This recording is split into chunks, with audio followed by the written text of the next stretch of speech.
मित्रांनो, मी ईश्वर काळे तुमचं स्वागत आहे. आज आपण बघणार आहोत वोटर स्लिप कशा पद्धतीनं तुमची बघायची. त्यासाठी तुम्हाला गोल क्रोमवर फक्त वोटर सर्च करायचं. त्यानंतर सर्च केल्यानंतर आपल्यासमोर असं काही इंटरफेस दिसेल. आपलं सर्च एनरोल यावर क्लिक करायचं.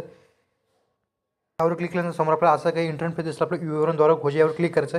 यावर क्लिक केल्यानंतर आपलं राज्य सिलेक्ट करायचं. सिलेक्ट केल्यानंतर आपल्याला आपली भाषा म्हणजे लँग्वेज इथं मराठी सिलेक्ट करून घ्यायची. इथं तुम्हाला तुमचं नाव टाकायचं. इथं तुम्हाला तुमच्या वडिलाचं किंवा पतीचं नाव टाकायचं. इथे तुम्हाला तुमची डेट ऑफ बर्थ सिलेक्ट करून घ्यायची.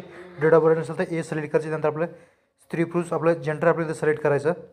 जेंडर सिलेक्ट करून आपल्या इथं आपला जिल्हा सिलेक्ट करायचा. जिल्हा सिलेक्ट केल्यानंतर आपल्याला मतदारसंघ सिलेक्ट करायचा. मतदारसंघ सिलेक्ट केल्यानंतर आपल्या इथं कॅप्चर टाकून घ्यायचा. त्यानंतर सर्च या बटनवर आपण क्लिक करायचं.